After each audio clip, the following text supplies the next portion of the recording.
So glad that you could join us for this episode of Game.Set.Chat. I'm Chanda Rubin alongside Zina Garrison. And Zina, there's been so much going on. It seems like every week there's something different, but so much going on pertaining to social justice and equality. You know, the protests from weeks and months ago that have just continued and built. You know, it's interesting. As we continue this conversation, what are your thoughts on what you've been seeing and sort of new developments? Well, I think once the sport started and people were able to actually start watching, I kind of had a feeling that we were going to start to actually forget about it.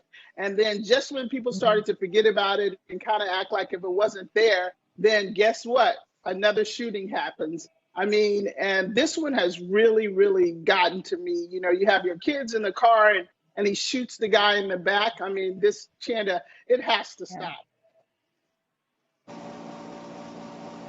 Yeah, I think, you know, for me, it's been interesting, you know, as we kind of talk about all of the different responses we've seen. We talk about, you know, rights and free speech, First Amendment rights. We've got a couple of guests coming on today who definitely have been speaking out and who are comfortable speaking out. And so I want to get right to introducing them.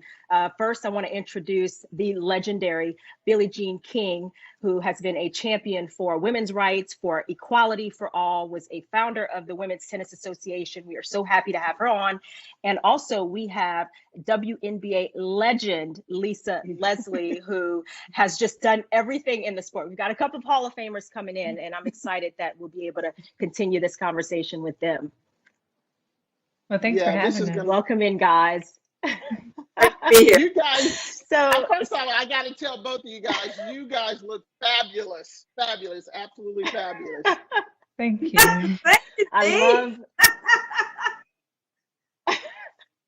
I love getting a peek into people's houses. So I don't know if that's weird or not, but I just want to kind of see, okay, what room are they in now? Like, is that the norm? Is that where they kind of hang out? I think I'm a little bit odd in that way, but you know, that's what we're doing now. I'm in my office. But I want to get started here quite a bit.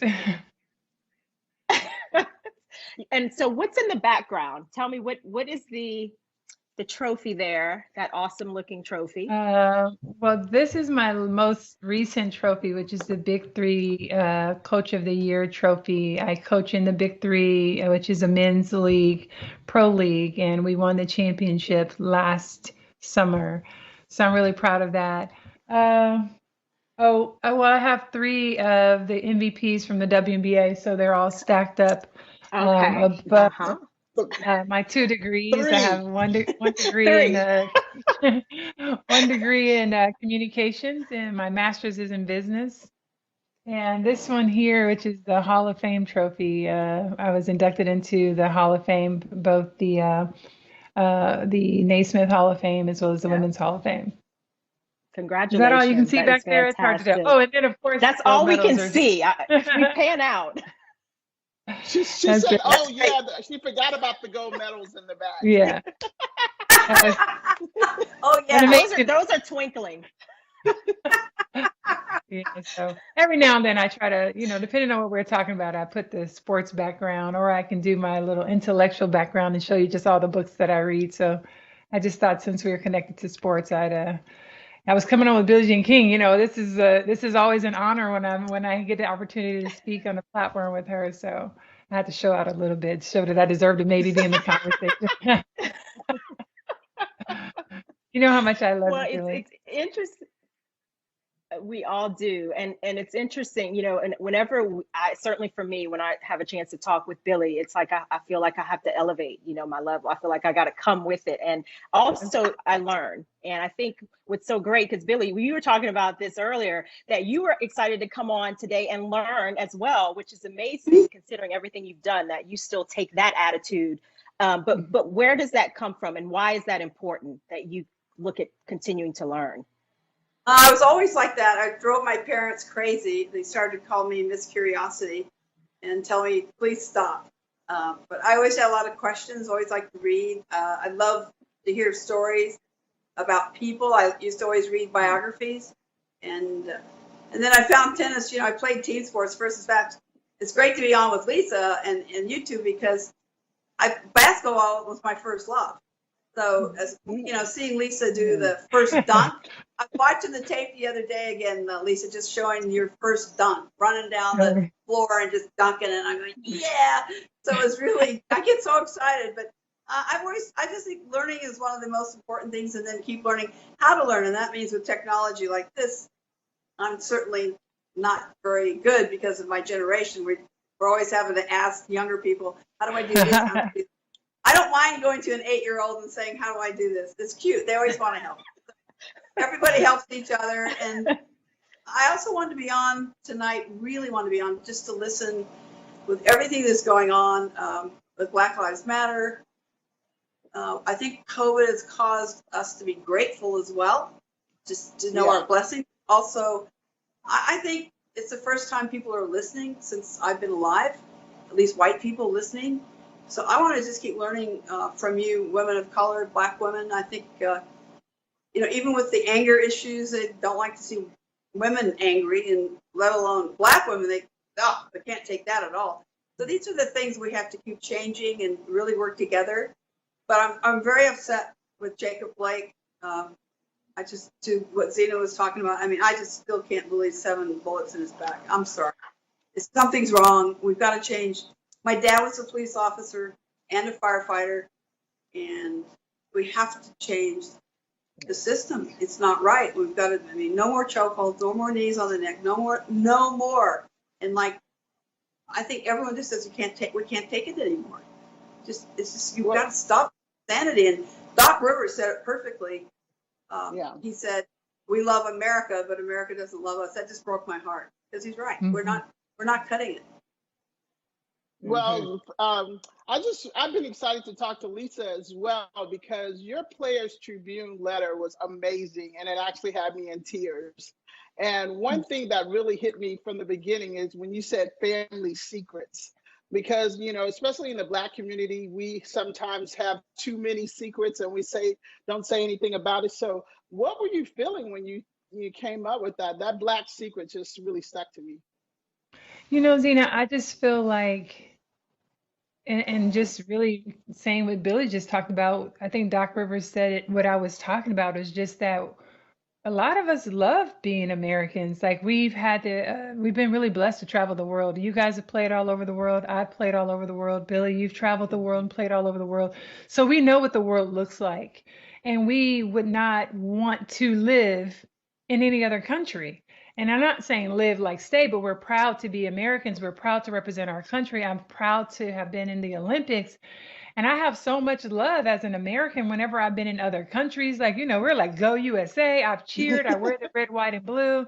My husband went to the Air Force Academy. He served our country. He flew in Desert Storm, Desert Shield. My father-in-law, my grandfather, so I have plenty of veterans that I've grown up with around in my life. And we love USA. We have flags in front of our homes. We have my grandfather's flag folded up because, when he passed away. So I think it's just difficult when we're saying that we love you and we want to be a part of it. And why do we have to beg to be recognized as human beings? And I get that, okay, back in the day, I talked to Chris Evert, who I love, and Chrissy was really trying to have a heart-to-heart to meet with me as well, just trying to understand. Yeah. And she was like, Lisa, you know what? I grew up in the 50s, and that was just the way it was. And she said, as a little girl, you didn't really question why Blacks couldn't go this way or why they had to drink out of a different fountain. It just was the way it was. And I get that we have people in that generation that it's so ingrained almost just by habit. You didn't ask questions. But now we're at a time where it's like, okay, enough is enough. We have tried to abide by the laws. We're trying to elevate ourselves from an educational standpoint. We're trying to be in the jobs and fix our hair, change. We're trying to fit in and do everything that we can to make you feel comfortable. And this is the honest, if I'm being really honest here, we do a lot of things to try to make white people feel comfortable. We do. Yeah. And I ask myself sometimes, why are we always constantly adjusting ourselves to make you feel comfortable, where we really need to ask the white male? Because really, it's the white male that we need to figure out what is the insecurity, what is the problem with us and our existence. Why do you feel so threatened with us existing, with us having an equal opportunity, an equal start at the race, if you will, an equal Yeah. opportunity at job, an equal opportunity in anything?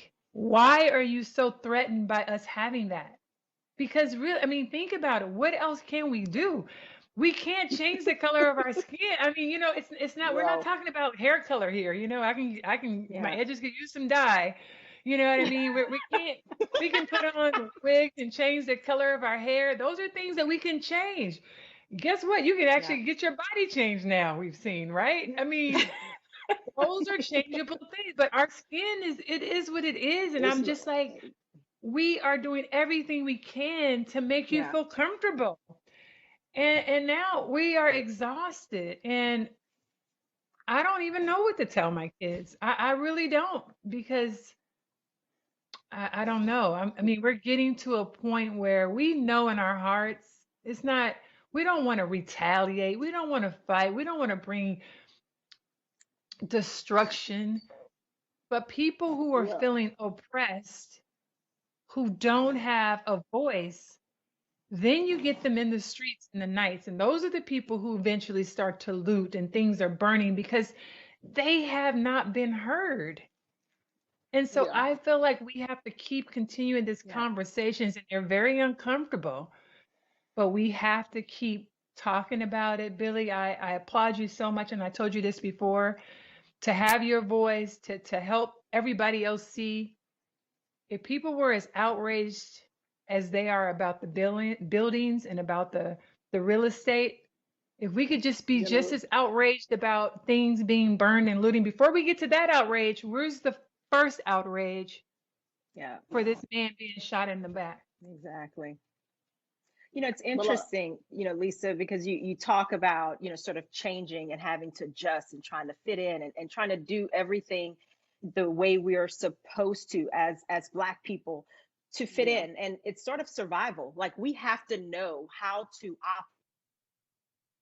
operate in what we are a minority, where it may be just a few of us around. We have to know, what others expect all the time. But yet you feel like no one really is trying to understand us at times. Our voices are always sort of, tapped down on. And uh, you talk about the concept of, shut up and dribble, which to me is like the ultimate disrespect. When you tell someone you can't speak, you tell someone we don't want to hear from you. Yes, this may pertain to you, this may affect you, but we don't want your opinion on it. So this Mhm. idea of athletes in particular being told to not speak out, to not say something. And LeBron James, we sort of all know kind of that story, and it sort of evolving specifically from him speaking out. But why do you think it's so important that athletes, if they're comfortable, that athletes continue, as you have done, continue to make their voices heard? Really, because we have probably the most access to media and the biggest platforms, right? And even Hmm. with me speaking to some of the WNBA players privately, trying to help guide them in what they should do. And I'm saying, listen, to me, the worst thing you can do is to just fold and not play, because to not play now disperses all of you, which then disperses the media and you lose the platform. The whole the importance of having the platform and having unity is what keeps them together, which keeps the media there for both the NBA, the WNBA, Major League Baseball. So I do applaud them for boycotting, right? Because that's something that hits you in the pocket, that hits the sponsors in the pocket, that gets the owner's attention. Because part of it, we know it's about money too, right? But I Hmm. think you also don't want to leave the platform, because the platform is what's allowing you to hear and for us to hear their voices to be heard in volume. And I think that part is very important as well. well, Billie, Lisa, I call Billie the godmother of sports. So Yes. I would love to. She is the ultimate. Like, she's our godmother. I'd love to hear what you have to say about that as well, because you consistently tell us all the time we got to keep the pressure on. So how do we keep the pressure on? Well, I think the show keeps the pressure on. Just alone, just hearing each person speak, hearing Leslie and Chanda speak, you're speaking your truth. I think it's the first time white people are actually listening. They're actually white people talk to me, guys. This is unbelievable. I mean, what I'm hearing, and I'm saying they've been saying this forever. We just didn't hear them. We're not listening. We're finally listening. I think it's going to make a huge change, I hope. And to what Leslie said about having the platform, and by dispersing, actually, in some ways, you won't have the voice you need when you are playing. So it's a fine line, and you really have to pay attention. It's like being on a tightrope. And I know as a woman, and I know I'm white, and I get it. I don't have it as tough as you, but I've always felt I've been on a tightrope my whole life, trying to get through to people, but not lose them. Mm-hmm. You know, there's a fine line. You want them to listen and not go away. So as a woman, we have to be so delicate how we do that. I remember back in 1973. I mean, I go and like I was doing an interview during the King Riggs match. Which match was 90 million people watching, and Frank DeFord, who was a great New York Giants football player, American football player, asked me, "Are you a feminist?" Well, in 1973, today, that's an easy word. We can say yes and no problem. That was a challenge in those days. If you said, "I'm a feminist," which meant you hate men, which it doesn't. Right. It doesn't at all. But what men do is they always sexualize things for when they don't want us to get ahead. Like, these feminists, they hate men. They hate this. No, we don't. So we have to keep speaking out. But I remember my brain just sizzling inside when he said, "Are you a feminist?" And I'm going, "Oh my God, I'm going to lose him if I say yes. I'm going to lose him." And I'll go, "Okay, yes, I really do believe in the women's movement. It's going to help everyone, not just women." So, and everybody, and I knew that everybody might keep listening. But if I had said I'm a feminist, they would have gone away, and they would have been lost. So it's always this fine line of what do you say, what do you do? Listening to you, trying to make us comfortable. Stop making us comfortable. We need to be uncomfortable because we're not going to learn. If we stay comfortable, we're not going to learn as white people. That's how I feel. So I want you to be your authentic self, whatever that is. And you know what? It's my problem to deal with it. Just like each person. One thing you learn in psychotherapy, I've had a lot of therapy, is that you own your emotions, I own mine. I'm supposed to state something, and you state what you feel. But my job isn't to take care of your emotions and try to take care of mine.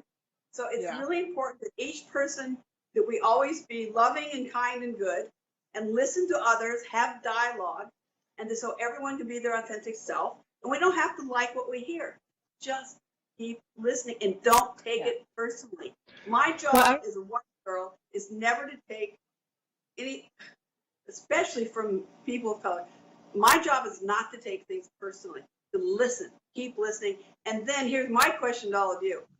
And I asked this young man today, a black man, I said, what can white people do to help black people, to make a difference? What can we do?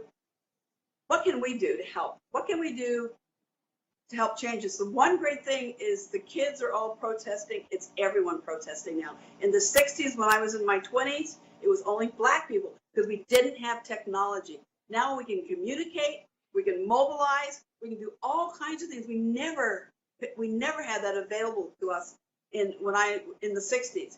And yet the civil rights was huge then. And yet we couldn't make that breakthrough because we weren't all together. And what's happening now is the white people, they can't stand to be, they have to be top dogs and want it like the 50s and the 40s and the before. They can't stand it. And they're the ones that don't want anyone to get better because they want the power and they don't want to lose the power. They want to have all the money. It's all about power, money, and it's horrible. So my job as a white person, I think, is to keep listening. And is there something I can do? And also my generation is there to support you and then get out of the way. Because our job is to give the microphone to you guys and to younger people. It's their turn. It's their turn to lead, just like when I was young and we were all, well, you're still all young. But when I was younger, it was my turn to take the mic from somebody before me. But now it's my turn to get out of the way. This is my thought on it.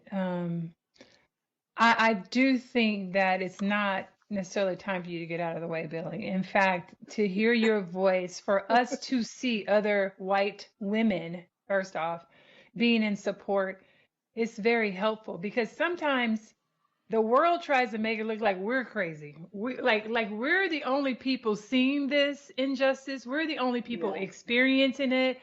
And God bless Chrissy because I love her because she's really wants to help and she's just like you, just trying to. I'm just trying to listen and learn. But when she was like, "How was your day?" Oh my God, it was so sad, huh? I know you probably feel so bad. And I'm like, but don't you feel bad too? Like, I feel like this is not a black thing, it's a human thing. And everybody should feel the same level of outrage, but also how you help is not to sit on the sideline and go, wow, that's so messed up, that's so wrong that that's happening to them. It's that you take to your social media and you communicate that is wrong. The other thing is that do we not recognize that we have zero leadership in this cause right now? Like 45 is Hello. in the office. We have no leadership saying that. No one has said, and we're watching the whole RNC right happening. No one's talking about the shooting, right? But we want law and order. Law and order means, right? That's a cold call for us to make sure we protect our suburban areas, that we protect our property and our community and our people, right? So I think Yeah. shining And that light on the fact what do they that mean by our people? what do we mean by our people? You know Right. what you mean, Billie. I know what you mean. Well, that's my Yeah, but do you point see is how I many? feel Do you see how many black people they have on it on the RNC? You see how they're yeah. having black people because they're going to Yeah. try to win 50. They're going to win. They're trying to win 50% of the black population. That is their goal.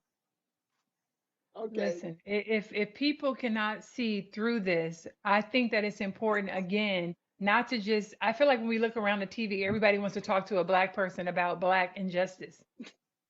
Well, how about we talk to other white people and Phil, what do you see and how can we change this? If you guys have the key to the city, then don't you think it'd be better for more white people to reach out to public officials to get more involved?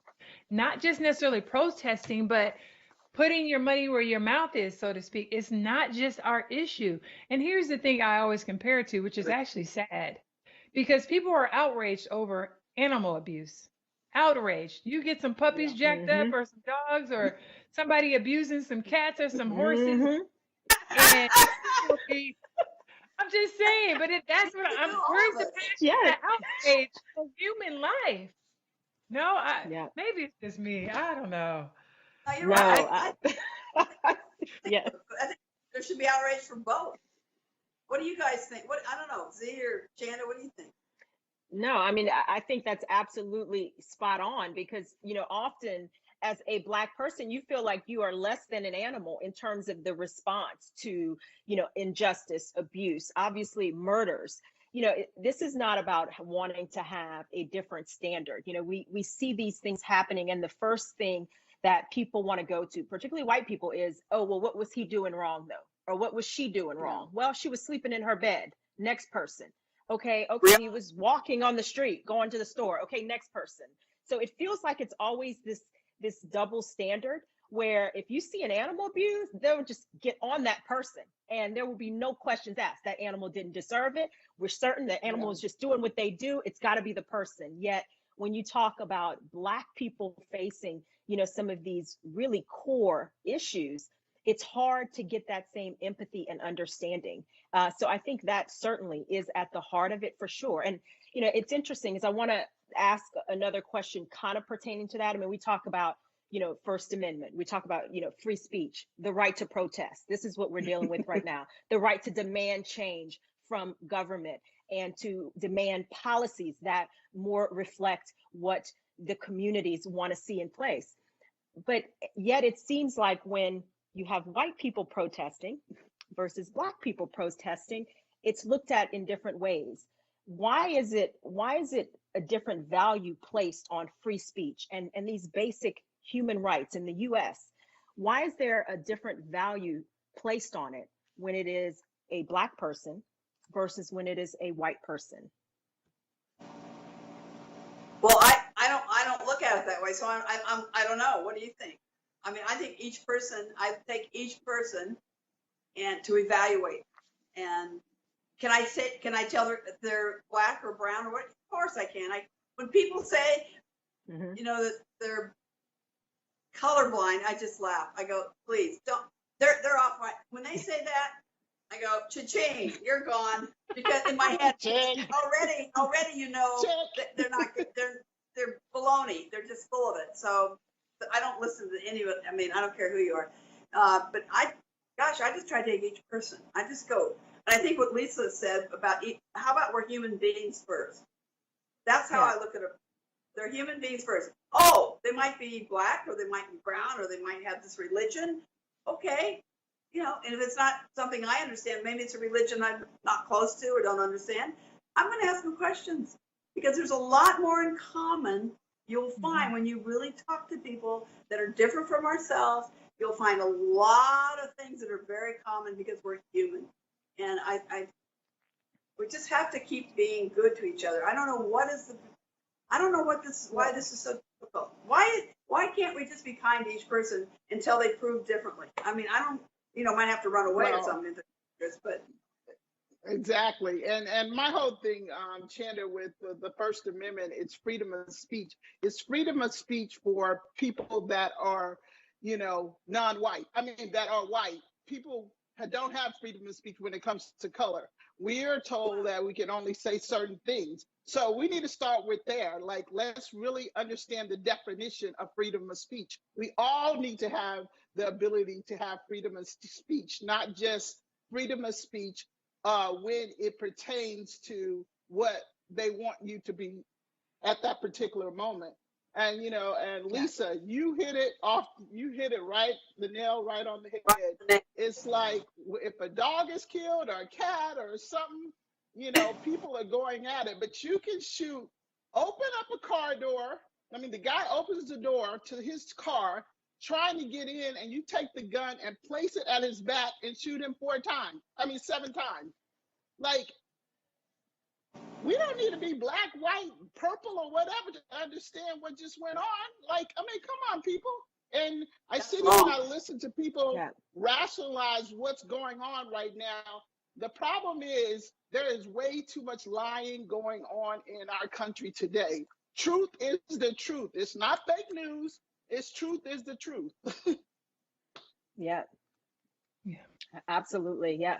Now, I'm curious, Lisa, you talk about, some of the conversations you've had with players, and as, the WNBA, they've been a leader and, just standing for what they believe is right. We're seeing, the NBA as well kind of follow suit and go hand in hand in some of those ways. But what are some of the conversations you have maybe had to have, or you think are important to have, other than what you've already said? But what are some of the conversations you think are important to continue having to try to make that progress, to try to use whatever actions athletes are taking now? Sometimes it's at their own cost.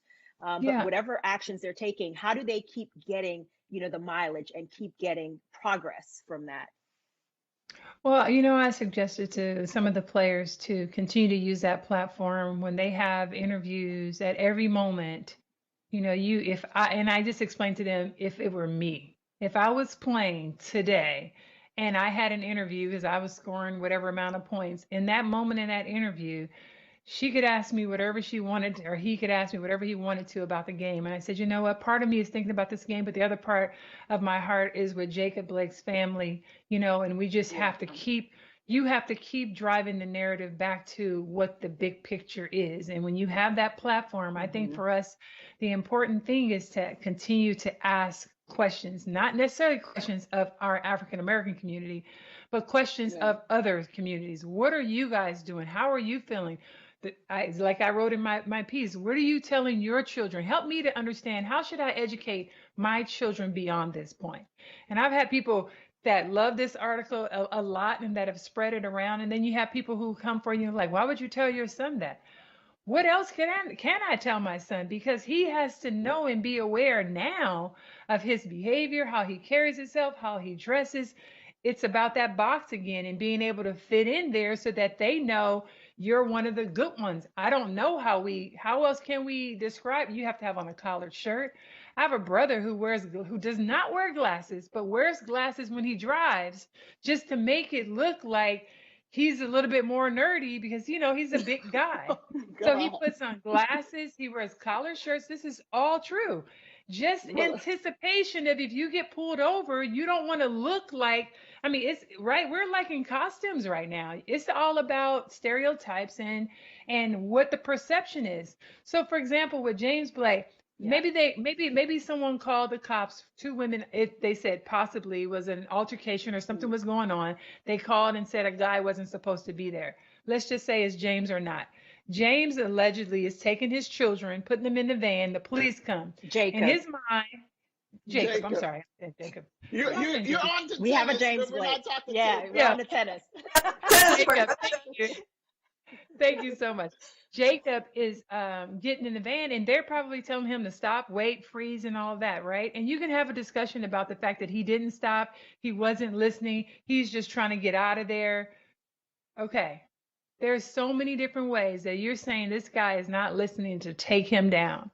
He doesn't even Yeah. have the opportunity. It's like the executioner is there, the judge is there, everything all on the spot.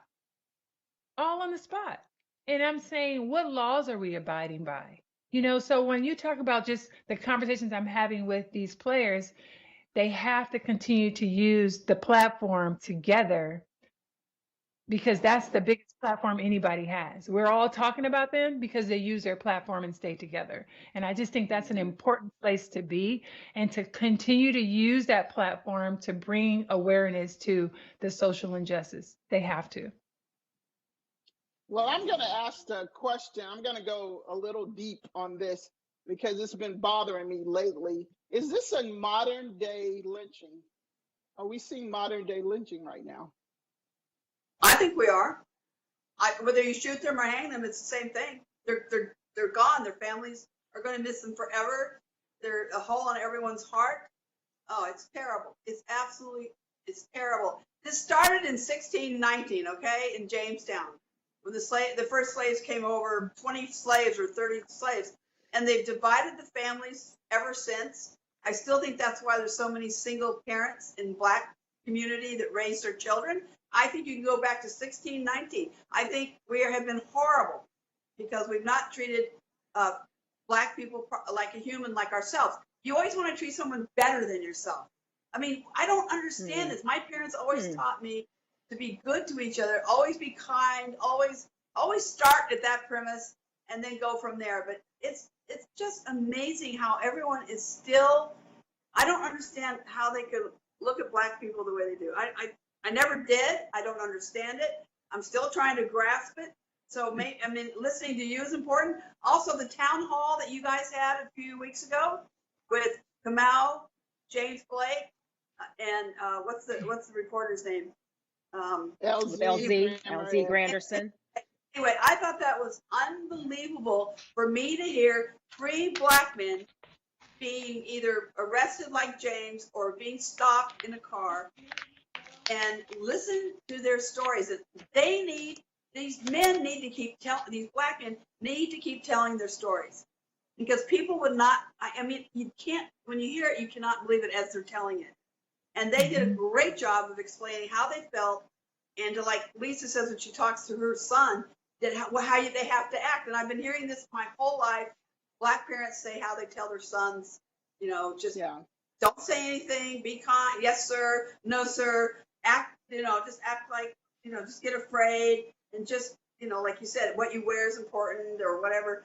And it's just amazing to me that you have to tell your child how to act, and for a child who cannot be himself if he's stopped by a police officer, that is just beyond. I don't get it, and I've seen it. I've been in a couple of taxis before, and they weren't Black men, but they were probably from the Middle East, and they're of color, but the way the white police treated them, I went and told them, when I was in the back of the car in this one taxi, I started to go I started to lean over to talk to the police officer, and he said, "You shut up. If you say one thing, I'm taking you to the station right now." So I'm like trying to tell that nothing, this guy didn't change lanes or anything. I'm like, and then it was 2 o'clock in the morning. I was coming back from a long trip. But if it had been earlier, I would have taken his badge number and he would be toast. Okay. But I was exhausted that night. But I'll never forget that. And this man had his son in the passenger seat. This child was probably 7 years old. I said, that's just great. You just made a terrorist out of this little guy. Why wouldn't he be? Well, Why Billie, would he want? well, Why Billie, would, I'm why still. do you think? I mean, I'm just, I was furious. I'm still furious. Look at me. If I get going, if I can find that guy right now. Well, Billie, I'm still stuck on the fact that you did not keep talking. That you actually just were quiet. So. No, but You know, I think this is enlightenment to hear you guys speak. Anyway, sorry, I'm speaking too long. Because well, I'm going to it's interesting. You know, What can we do? it's interesting. What- I think. Go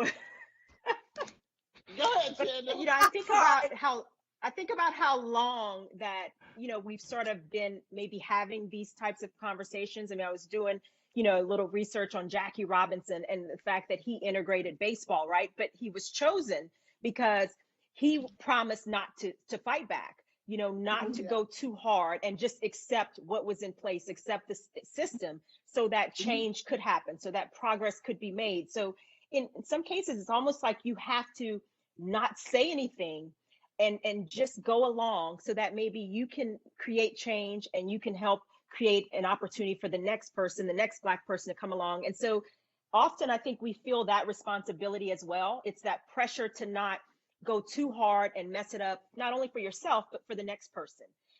And I think about, you know, what's going on, you know, now, and the kids now that are kind of starting to speak out. We say kids, you know, the generation of The younger you know, one. some teenagers to 20 somethings, right? And they're starting to speak out more. We're seeing it in particular in tennis, you know, with some of these young players. Naomi Osaka just chose to not play a match in solidarity of what has been going on, and she's been speaking out. Coco Gauff as well. Lisa, you've been talking about some of the younger players you've been kind of mentoring and talking to. Is it the time is now in terms of speaking out? I mean, I certainly feel like for me, part of that generation of being told, okay, just don't create too many problems, you know, just be safe, don't put yourself in a position.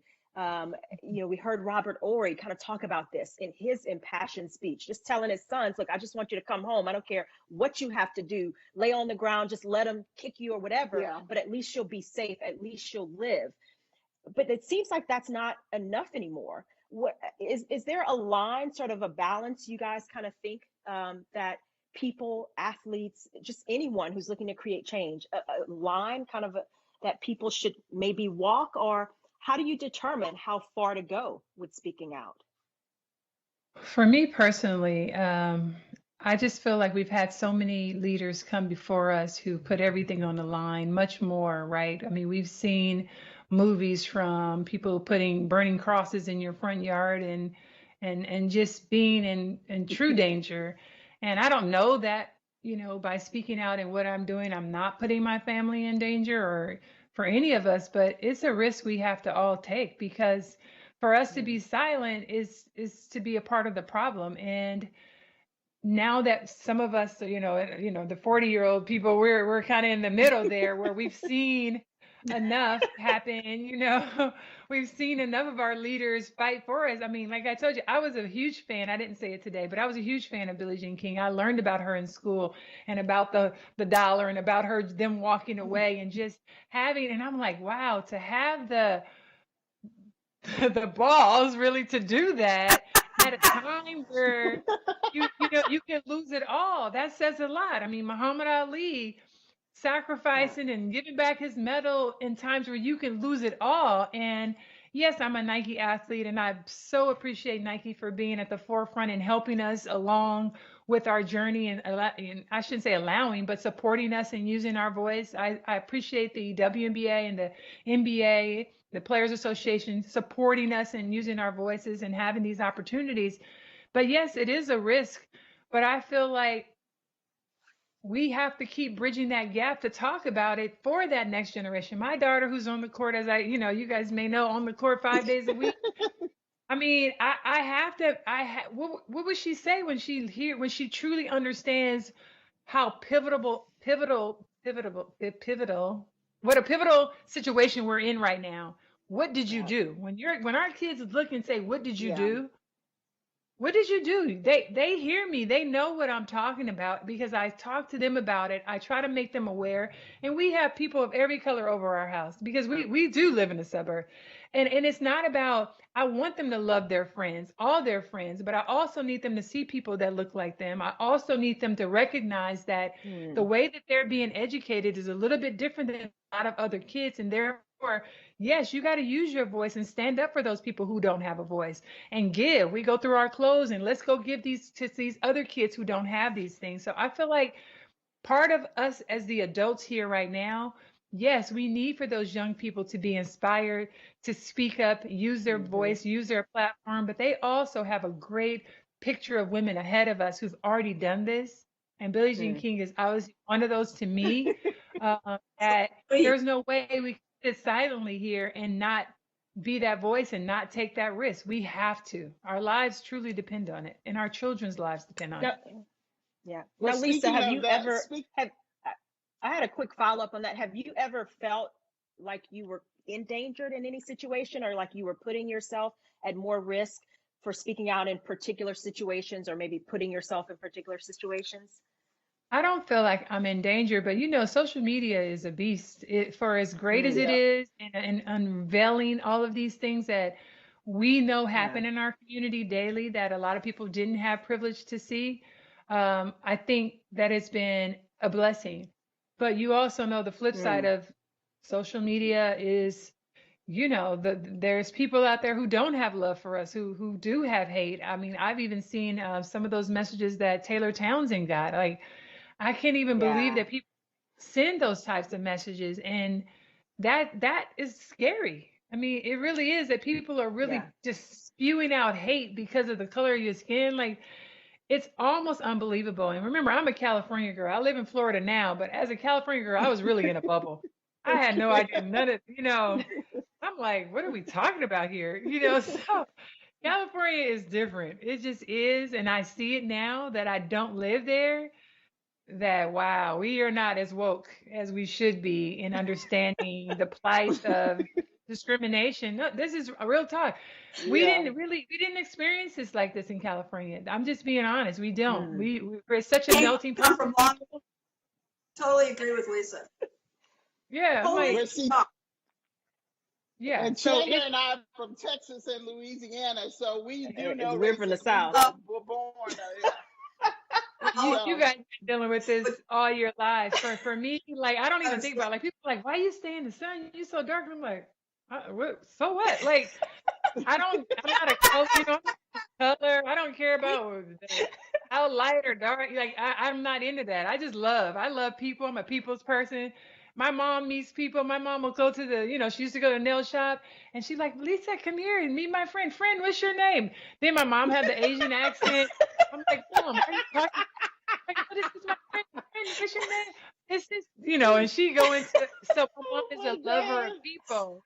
So I'm a lover of people, and my family's, I got an uncle that looks like Santa Claus. Like, my family's a melting pot of white, black, Puerto Rican. I don't know. So for me, this is an adjustment. I've never been a person who goes like Black Lives Matter. I used to never say stuff like that because I'm like, all lives matter. I mean, I love people. But I'm like, what the hell? Something is wrong with our country because I just didn't, that's my perspective. And so now I'm woke in a way that I'm like, are we really talking about the color of our skin still? Like, this is so bizarre to me. Well, but I have to use my voice and talk about it because I feel like I can articulate it. I feel like my spiritual gift that I've been blessed with is my ability to speak. And I'm a lover. I love people. I love God's children. And that is where I'm hoping we can get to. And I can't be silent on that because that love is in me. And at the end of the day, I have white friends, black friends, Chinese friends that I break bread with that I never dawned on me that were different. You know what I mean? It's just It good just, people and bad people, and we come in all different yeah. colors and I don't know. So And that's Yeah. and and what we need to be looking at is people's character instead of worrying about what Yeah. color their skin. You know, and I right. I have feel to like say we got this. head back to like first grade. Like, are we back on color again? Hmm. Exactly. From Zina, you know these discussions we've had. Zina and I've had Crazy. this discussion. I say to you guys, I can't believe how you guys go, oh, they're light skinned. I said, don't say that. You sound like a white She person. did. Like, what are you doing? It's like they put their own, like your own, like white people's standards on yourselves. Like, don't Yes. do that. I said, stop it. Because Lisa's from California. I'm from Southern California too.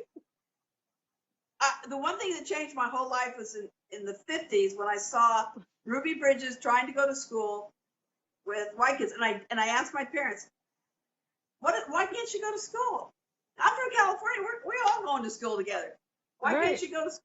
And because they're in those days, the proper thing to say was Negro.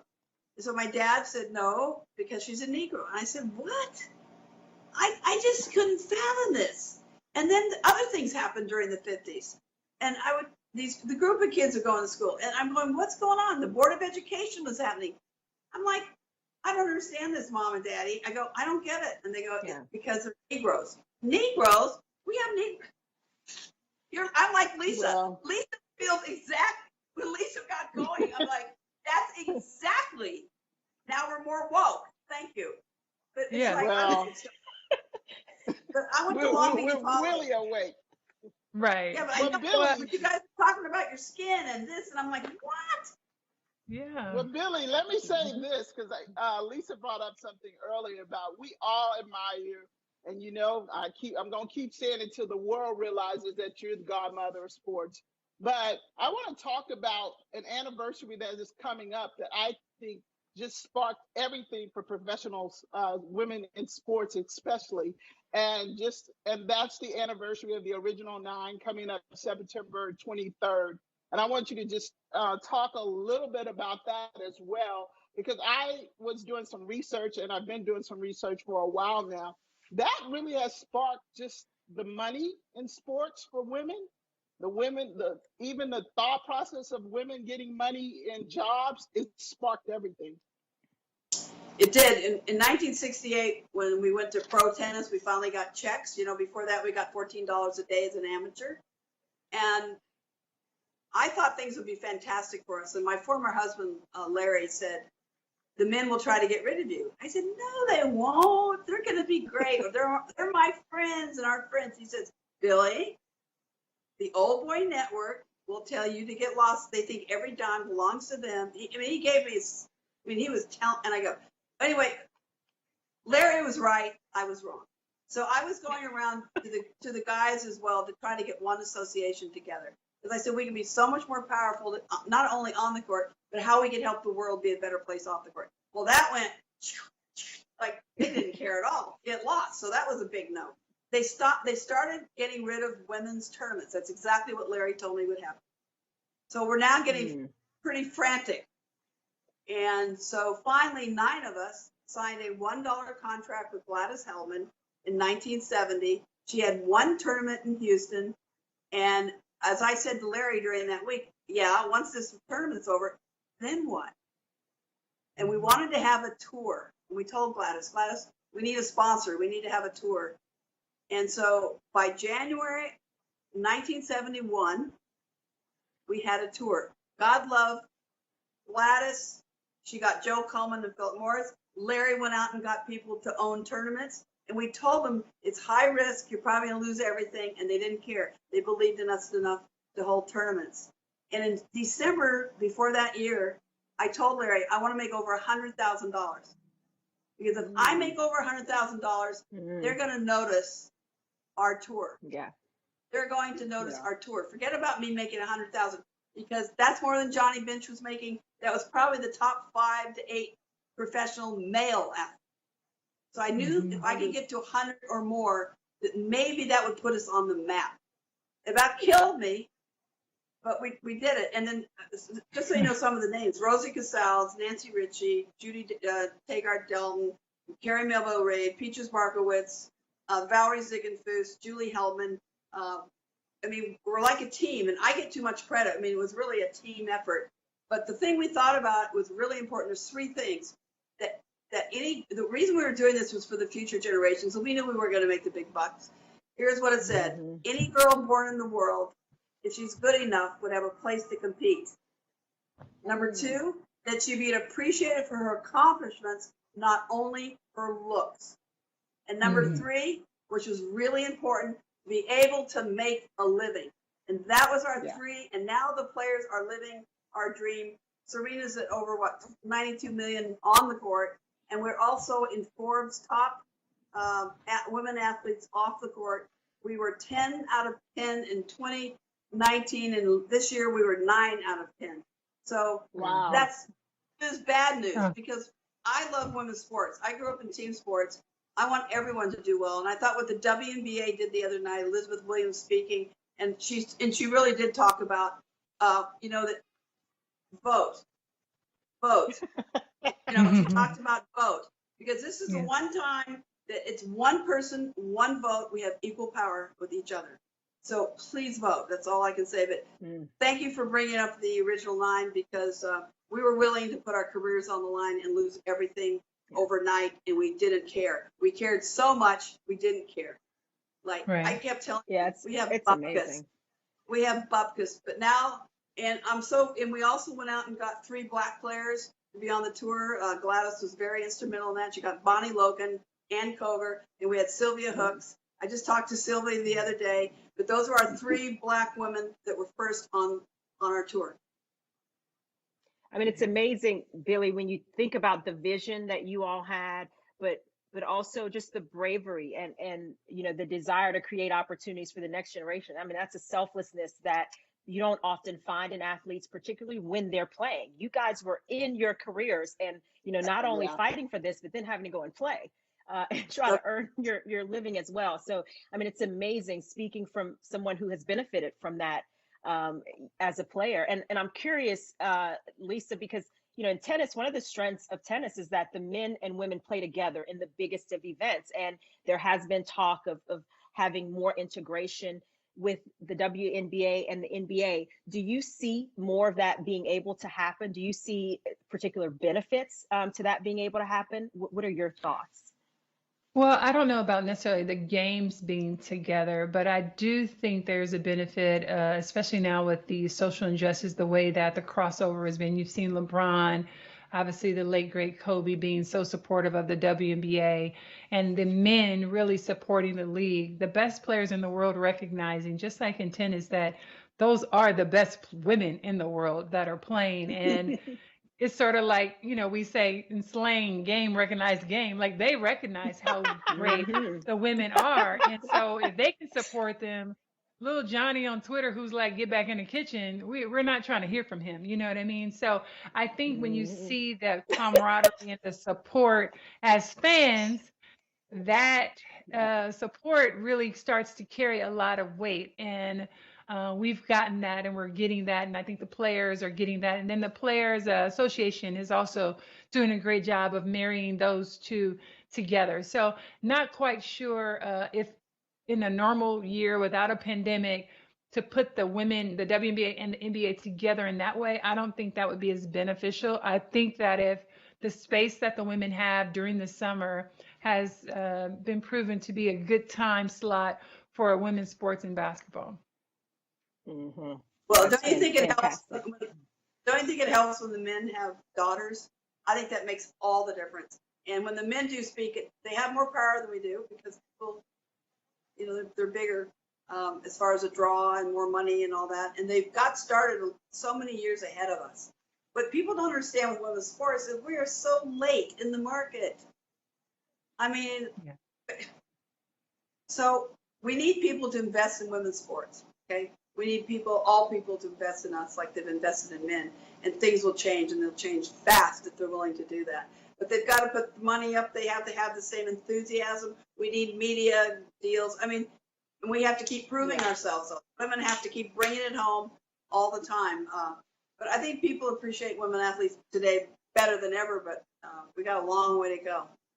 But isn't it almost interesting, the correlation between women in sports and Black Lives Matter, if you will. It's Yeah, almost the same very thing much. that the Yeah. NBA is like, the white people having a head start on 50 years head start, if you will, on pay, on existence, on education, on Yeah. business, on running something. And then you have the WNBA that's 23, 24 years old behind the mark. So pay is different, equality is different, support is different. But Yeah. we as people, and especially as women, have to find ways to be supportive in order to keep raising that bar. And that's the same thing that has to happen for Black people. We are the Black people, that's the women's league, but we still need those sponsors and white people to Yeah. support us and to keep making sure that laws are equal and that the police are applying the Constitution equally and that the rules to laws apply equally across the board. So it really is so interesting to me, the comparison in sports and men and women. But you have to be able to understand Black Lives Matter, especially if you're a woman, because it really is the exact same thing. If you're a part of the LGBTQ plus community, you have to be able to understand the same discrimination is made against Black people. It's senseless. It makes no sense. And we need everybody's support to help us get to an even playing ground. Well, Well, you know, Lisa, sport, you got a amen out of me on that. That's all I can say. I felt like I was in church. Amen on everything you said. no, but sports, And so Lisa, but sports are daughter a micro. is playing tennis. You talked about Chrissy Evert and spending time at the Evert Academy with her.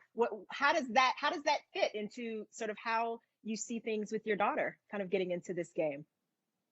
I think again, when you're in tennis gives you a little bit of a bubble, kind of like the California bubble I was talking about, that my daughter's experience is, it's very controlled, right? Because she's definitely, just now 13. I just moved to homeschooling my kids. That's a whole nother conversation.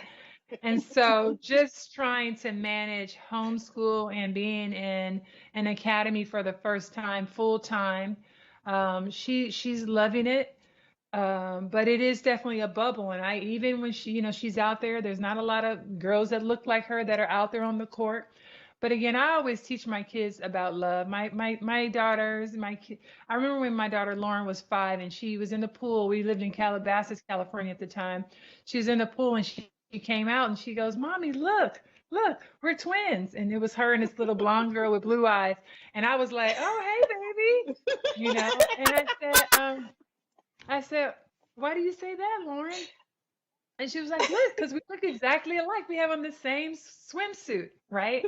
And me, of course, I never even saw the swimsuit. And I'm like, "Oh, you are so right. You guys look just alike."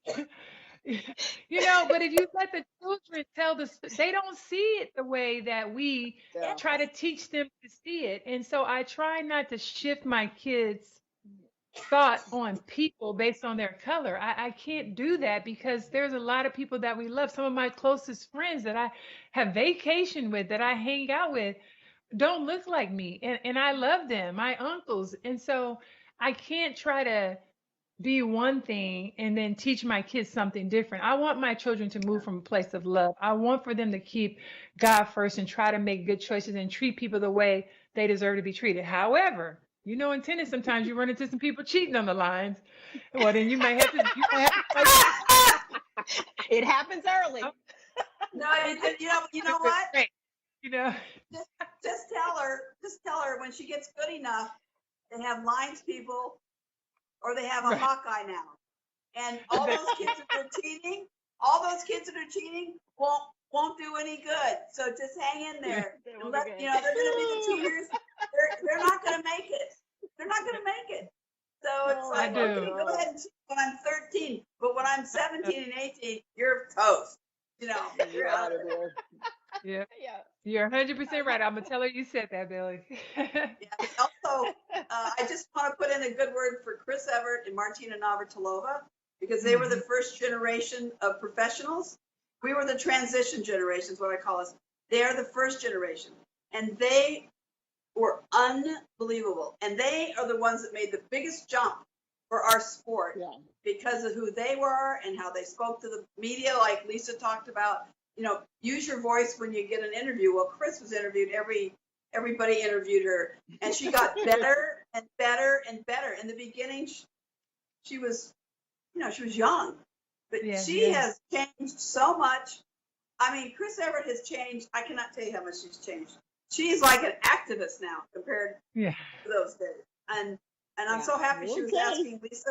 Lisa, I'm so happy she was asking you questions. But she and Martina's an activist, and a big part of the LGBT community, I think, has insight to have more compassion as well. I think each experience that we have, all of us, each one of us, just keep your compassion growing. Don't take things personally if you can help it. Yeah. But obviously, it's personal when the police treat you wrong and treat people wrong. Yeah. But that's great advice. Love. It's about love, about being kind, and I love the twin story with children. Oh my God, I'm gonna read that. That's a good one. Blonde. Yes, I think it's gonna come down to the children saving us. They do say as a society. I think it's gonna come down to that for sure, to create meaningful change as we go along. So I mean, the time has flown by, so we're kind of getting to the end of the show. I know we could keep going, but I've just enjoyed hearing from both you, Billie, and you, Lisa, so much. And Zina, as always, it's been fantastic, playing off of you in these conversations. Last thought from each of you, from you, Billie and Lisa.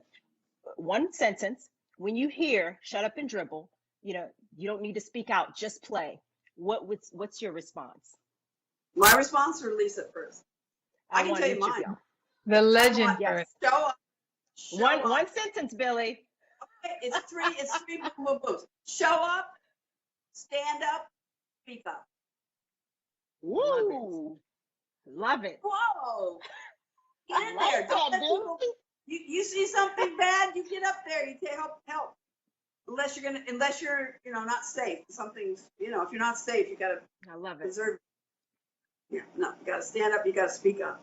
Keep speaking up. That's good stuff. That's a good question. I'm just really thinking. You want us to buy more time, Zina, and the channel? I think. What do you think? I think I would just say my answer would be just like, no, I'm not made like that. I'm not made like that. Like, there's no way I could sit. I could stay silent. I tried. That's fantastic. No, I mean, that is fantastic. Both of you are such inspirations. And again, we have enjoyed this conversation so much. Hopefully all of you watching have as well. Thanks again for sharing this time with us. This is it for another episode of Game, Set, Chat.